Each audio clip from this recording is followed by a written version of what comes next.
Bonjour, darlings. You know I love an ooh la la kind of day. Ambient sounds of New York City included for free with this Instagram Live. So thank you so much for tuning in. This is episode 17 with Wine with Wanda on Instagram Live. So as always, thank you, merci beaucoup for being here. So today we are traveling to France. That's why it's an ooh la la kind of day, but not just anywhere in France, to one of the most iconic, revered, admired, often imitated, but no one can imitate Bourgogne, also known as Burgundy. Winemakers are so inspired by Burgundy that they often say that they try to make their wines in the Burgundian style. So specifically today, we're going kind of south in Burgundy to the Côte Chalonnaise to Givry. And Givry is home to a very important and historic winery, Domaine du Cellier aux Moines. Founded in 1130, I'm going to say that again, founded in 1130 in the 12th century by Cistercian monks. And let me tell you, they were committed to winemaking and taking care of those vineyards because through plagues and wars, these Cistercian monks were making wine, and they produced wines that graced the tables of royalty and popes. So this benchmark estate was purchased in 2004 by Philippe Pascal and Catherine, his wife, and Philippe will be my guest today. And they left the corporate world to follow their passion. I know it's something that many of us dream of doing. I think they may have purchased the world's most elegant and special fixer-upper, because when they bought this property, it wasn't turnkey. There was a lot of work to do in the vineyards, restoring the buildings, rejuvenating the too tiny cellar. So they really put their heart and soul into restoring this historic winery. The estate is so important in the history of Burgundy that I want to show you something before I bring Philippe on. There's even a book published by the very important French publishing house Assouline, and it's called 9 Centuries in the Heart of Burgundy, Cellier aux Moines and its Vineyards. So really, what could be better than curling up with a beautiful glass of Burgundy and learning some history along the way? So today with Philippe, we're going to be tasting the 2017 vintage of Clos du Cellier aux Moines, Givry Premier Cru, and that's about $65 in the US. And of course, we're talking red Burgundy. It's 100% Pinot Noir. So again, ambient sounds of New York included for free with this Instagram Live. And we are going to bring in Philippe now. Someone complimented me on my accent. Thank you so much.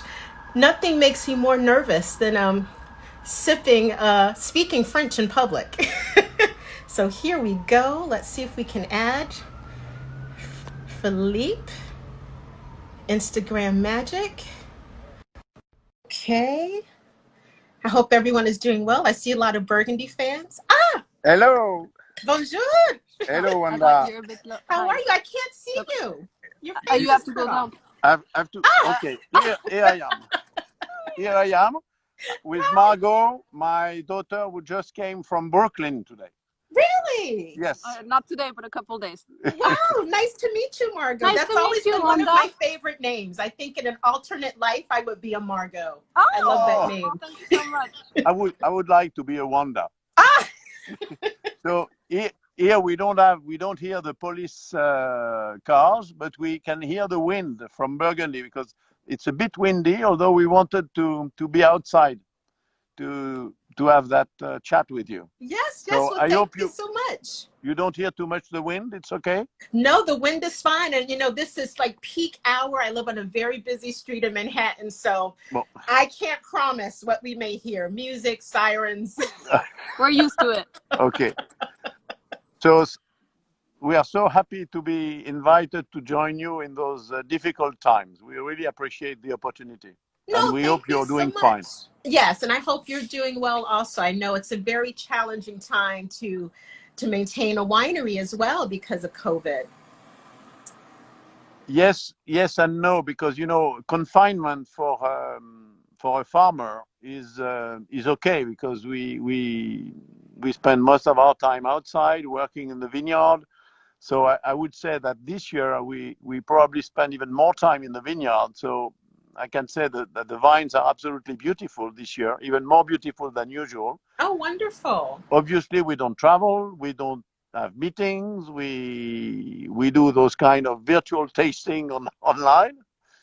We get used to it, although we miss the opportunity to meeting our friends all over the world, because wine is also a matter of meeting friends from different cultures, different countries, and this is a fun part of the business that we are missing very much. Absolutely. I think we're all looking forward to the day we can do this in person, but thank For goodness sure, wine and for sure, technology, we can stay in touch. for sure. Cheers. Here's Wanda. Well, Philippe, we have some mutual friends in common, and they just kept telling me all of these fascinating little tidbits about you. And I think you and your wife did what so many of us dream of, giving up corporate life, going someplace beautiful. So what inspired you to say, you know what, finally, I'm going to follow that dream and have a vineyard and make wine? So I should say it's an old dream. I mean, it took us probably more than 30 years to materialize it, which started because when I met Catherine, who is in Beaune today, visiting her dear mother, and I mean, she's from Burgundy. So when we met, I studied agronomy in Burgundy, and we had that dream of one day settling down in a quiet life in Burgundy. But we had opportunities to do other things, to travel in the world, to live in the States with people you know very well. Yes. And who are probably listening today. I think they so are. I say hello to them. and then back in France, back in Champagne, back in Switzerland, in different industries, but always aspiring to becoming a farmer and having that simple life. And finally, when we were around 55, we decided that it was time to do it. And if I have one piece of advice to give to anyone, is do it earlier, if you can. Absolutely. And we fell in love with this place. That we visited it almost by coincidence, although we were somehow hunting for a small place in Burgundy, and this is a difficult hunt. As there are not many opportunities, but we fell in love with that place, which was in very bad shape. The buildings were almost collapsing. The vineyard was in very bad shape, and we had the opportunity. I mean, at the first glance or the first visit, I would say, we immediately fall in love, and we say this is where we want to start our life again. And the only thing we didn't realize that it was going to be a very hard challenge. It's an amazing one, but it's a challenging one. It's not that easy, and learning to do things by yourself. Of course. Again, I mean, different things, surrounding you with obviously with talented people, because you need talented people to help you achieve your dream. I mean, finding these people, convincing them to join you, this is a bit of a challenge. And in wine, everything takes time. I mean, you need time to make great wine. So originally, you think that you can do it in 5 years, but in fact, to achieve what you had planned in 5 years, you probably need 10 years. Absolutely. So that's why age is a factor that you need to control in a way. But I'm surrounded with young people, and my wife is much younger than I am in her mind at least. So we are enjoying it. That's great. So that was in 2004 that you fell in love with the property. Did you know the history of it at that time, that going back to the 12th century and the Cistercian monks? Were you aware of that? No, in fact, we didn't know exactly. But we suspected that there was a lot of history. We knew it was from the 12th century, but we didn't know how rich the history was. And this was our first mission, I would say, although we started to improve the building, started to improve the vineyard, but we knew we were somehow, we realized that we had that mission to search that history and at least to to to publish that history. So at least it's part of the how you would say, it's part of the patrimony of the Mm-hmm. region. I mean, it's a place which was almost disappearing from the radar, at least from the wine radar screen. Nobody was really caring about making it standing alive again. And we realized that all that history would be forgotten if we didn't do something. And we did it. And I was very lucky to meet a local historian, Gilles Platret, who is now the mayor of Chalon-sur-Saône, Oh, okay. and who had, I mean, he's passionate about history, and he knew a lot of things. And when we met, he started to tell me about the history of that place, the history of the monks, the history of the abbey from Citeaux and from La Ferté. And we say, my God, there is so much things about that place that we need to dig in that history and eventually to publish it. Yes, I'm going to Because if show we the don't book do it, again for people that are just yeah, joining. And you yeah, are the and it's, co-author of this beautiful book with yeah, so much but history and beautiful photos and just gorgeous, gorgeous book. because if you don't, I mean, when you realize that you have that potential, if you don't do it, nobody will do it, and then it's forgotten. I mean, it's forever that it will never exist anymore. At least we did it, and now it's part of the history of Burgundy, and we think we delivered one part of our mission. Wonderful. So as I mentioned, you're in Givry, which is Côte Chalonnaise. So Yes. for folks who maybe, you know, always say, I learned more geography through wine than I ever did in school. I would have paid more attention if they served wine in geography class. Yes. But for people who aren't as familiar with Burgundy, can you tell us a little bit about this particular area? Yes. So Givry is 30 kilometers south of Beaune, and it's a beautiful village with beautiful slopes, facing east or facing south. Yeah, facing east and facing south. Mm-hmm.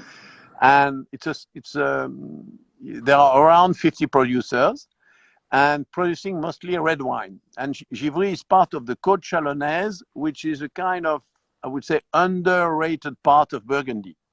You obviously know the Côte de Beaune, the Côte de Mm-hmm. Nuit with their famous Grand Cru. Of And course. here, it's not as well known. Oh, we hear the police. Yes. They're not coming for me, I tell you. I didn't do anything. Good. And it is also another part of our mission is to make sure that Côte Chalonnaise, thanks to what we undertake, and today is a great initiative to speak about the Côte Chalonnaise, it's really worth for wine consumer to dig in that region and discover it a bit more in villages like Mercurey and like Montagny, who produce mostly white wine. So great values, small producers, and today I mean, that community is really emerging nicely. So we are part of that new bandwagon, and I'm happy to contribute to the resurgence of that region, which in the past was better known. Mm-hmm. When we looked in the history of the estate, we knew that the popes at the time, you know, in the 14th and 15th century, the popes were buying the wine from our estate here in Givry, just like they were buying also Volnay and some wine from the Côte de Beaune. So, and more or less at the same price. So, the history has had some other. I mean, there has been a few accidents in the history with World War One, with the phylloxera, with a lack of manpower in that particular place. So it's fascinating. So it's coming back, and we are trying to, from our small place, to contribute to that comeback, which is Wonderful. fun. Which is fun. So 2006 is when you produced your first vintage, correct? Yes.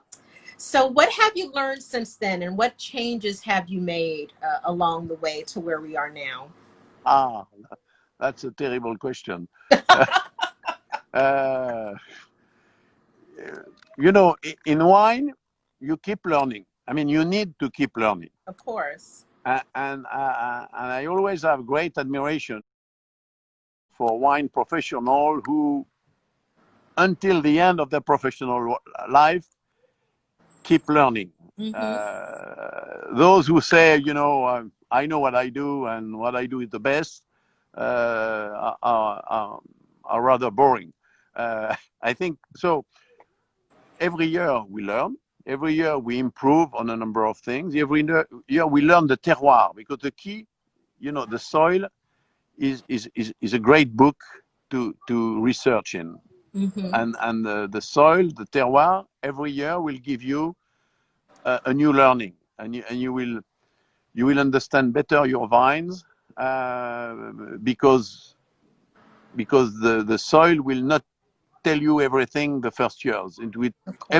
You need 10, 15 years to try to have a better knowledge. So obviously there are the technical parts. I mean, the technical part of the winemaking, the technical part of the fermentation, of the aging, of the bottling, but the most, I would say, the most fascinating part is your interaction with the terroir, with the nature, with the vines, with the soil, and how the combination of the three, the vines, the soil, and the man, and the mankind, will work together in order to improve the fruit of the work. And I think we are not in a position where we can know everything.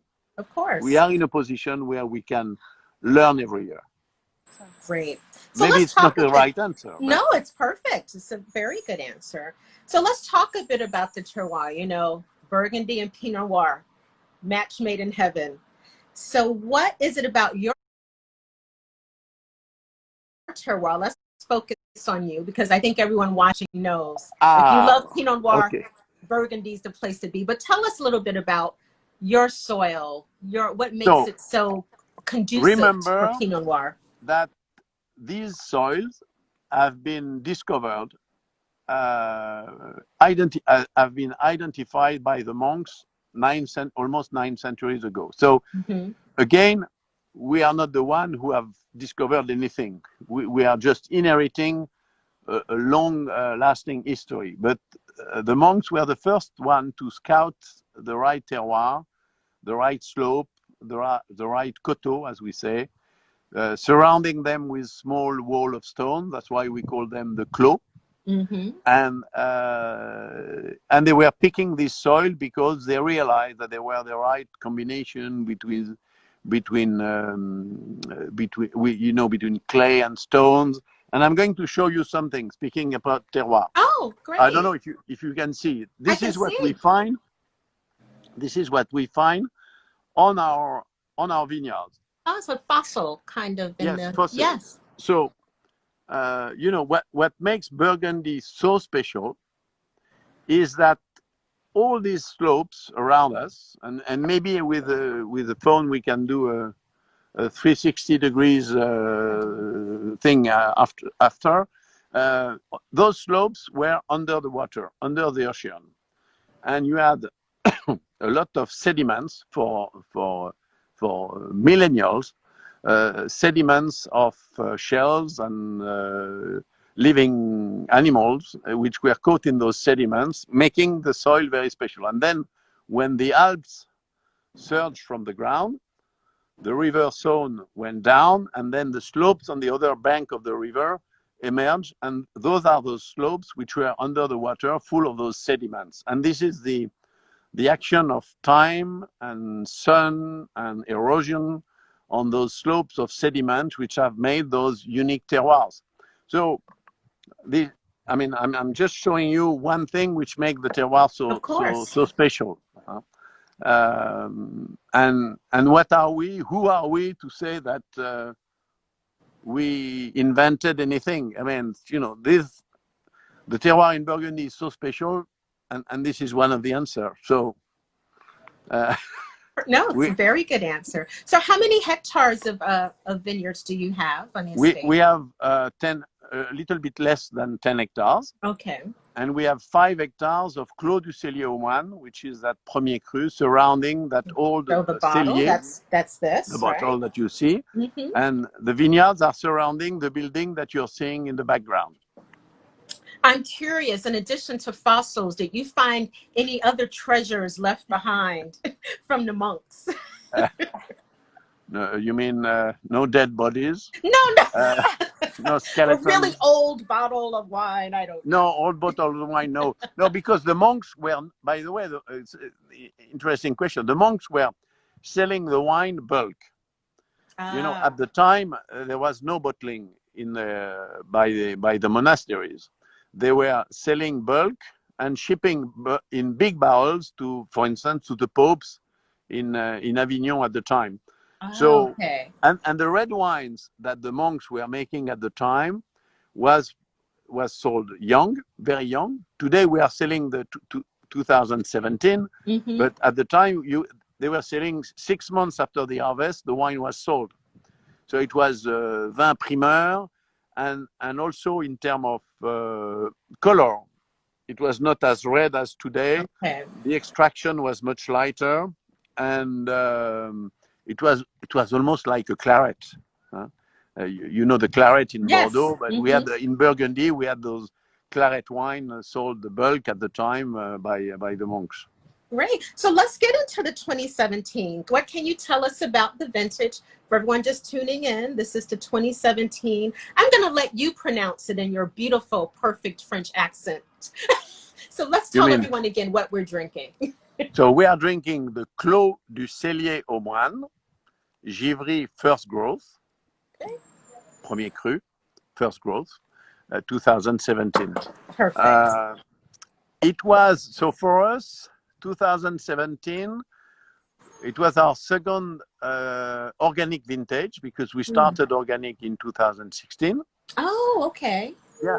And then in 2017, we did our first biodynamic test. So that was great for us. It was a great trial, and we were so happy with that vintage that since 2017, we are sticking to biodynamics. Wonderful. So, first vintage biodynamic. Very It was exciting. an easy year for the vigneron. I would say that we had a nice sunny and dry spring. We had a bit of rain in the summer, but just enough to help the vine to mature their grapes. And we harvested early September. The grapes were absolutely beautiful. We had to be careful in 17 not to have too much grape. The yield should not be too high.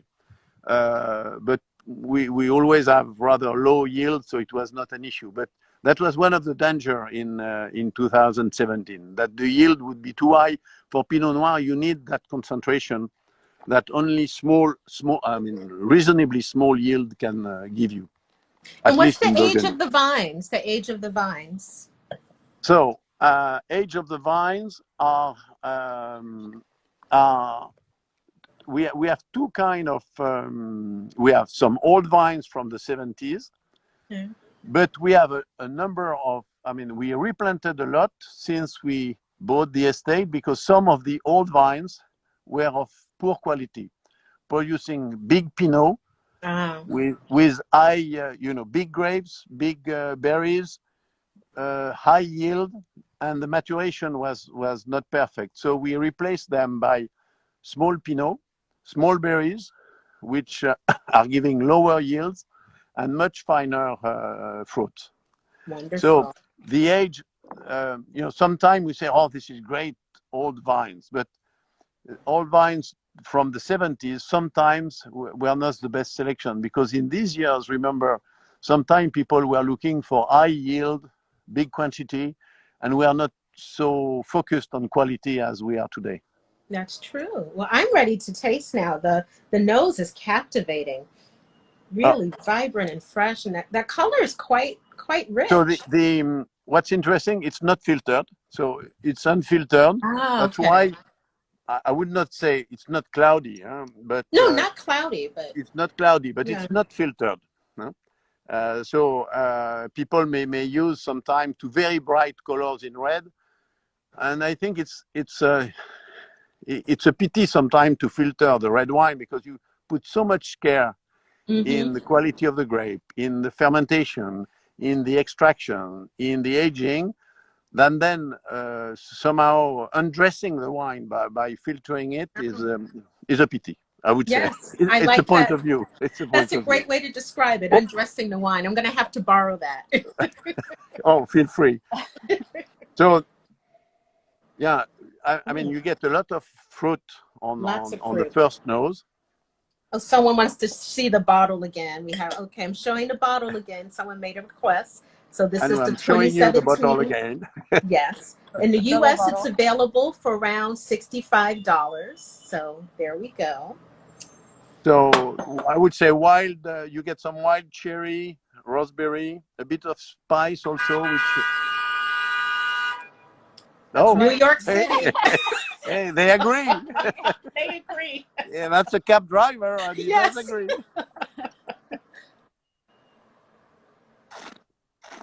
Mm. Wow, beautiful texture. Really And fills the mouth nicely.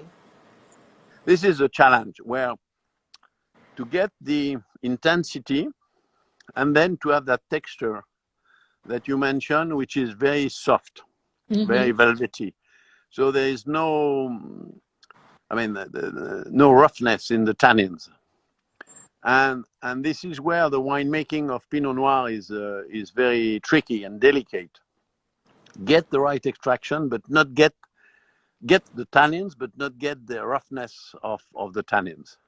And beautiful acidity. And you have the acidity, Yes. which is the Yeah, backbone of the wine. Huh? of course. A very long finish.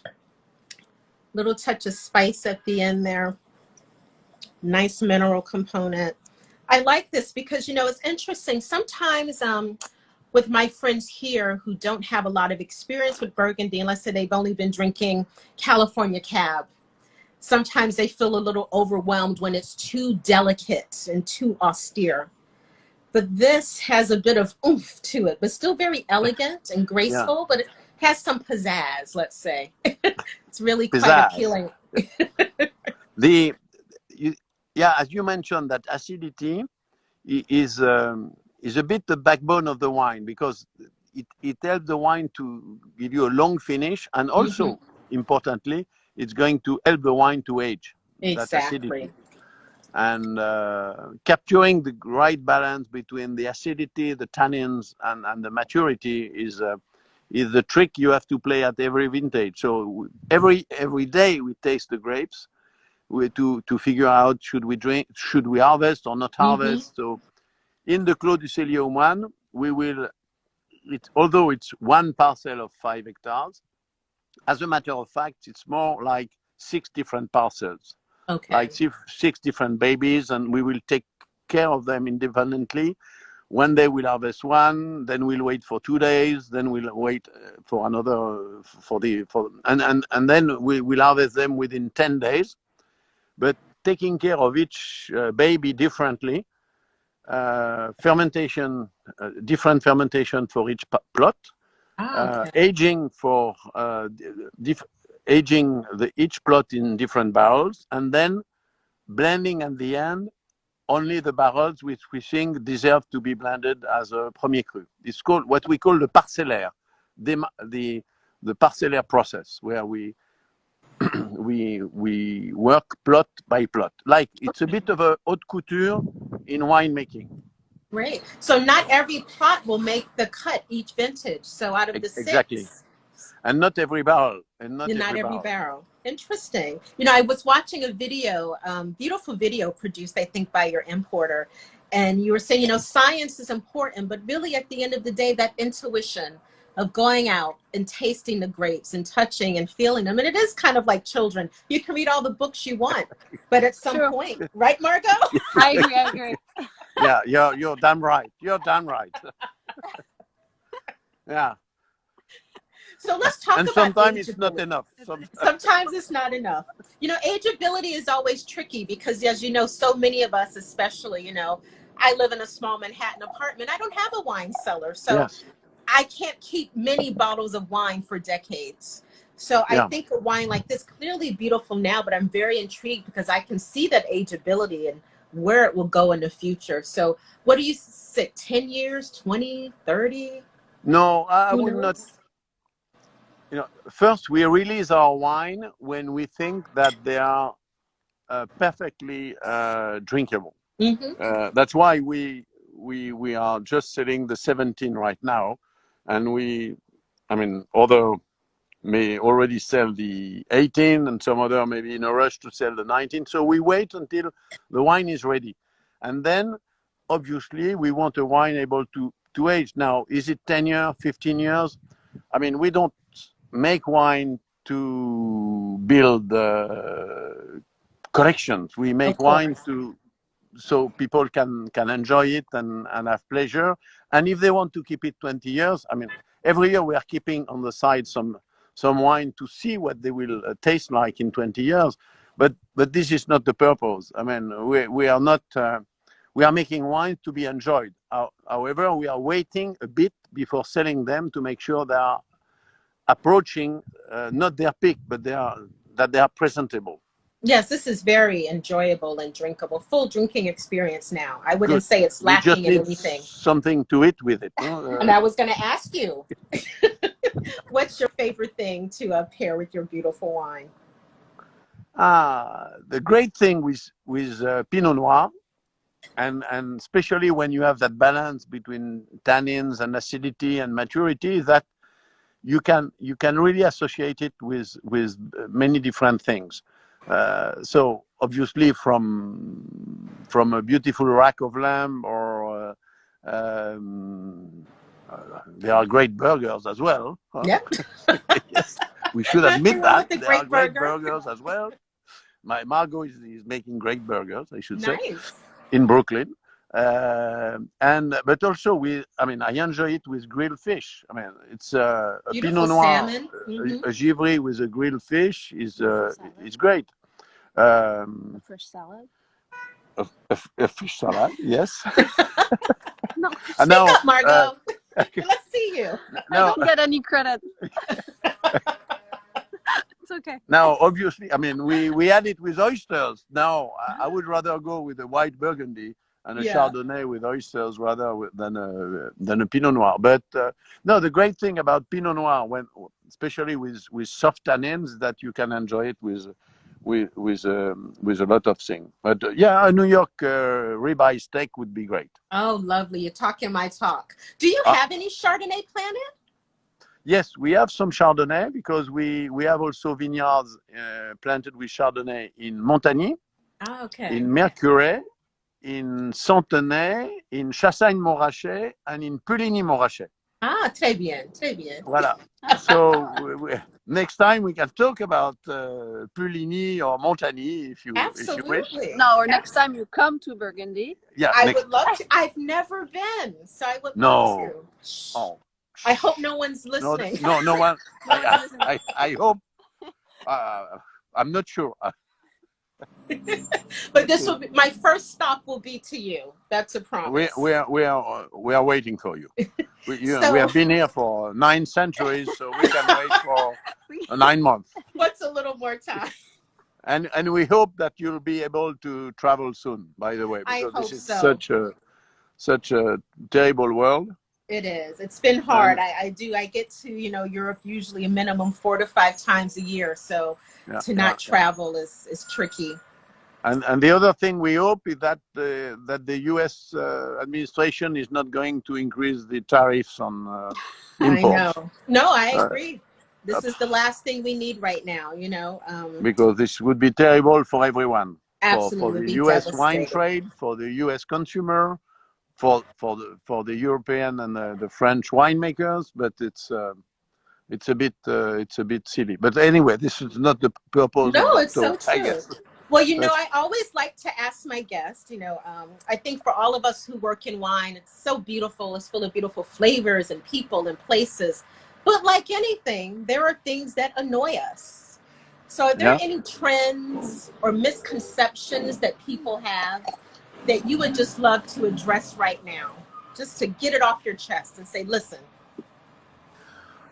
I would say the the first thing is that wine is exactly what you described earlier. It's a matter of discovery, and I think people should not be. Sometimes people are a bit afraid and a bit shy to go on their own and to find on their own and to discover new wines, new regions, new villages.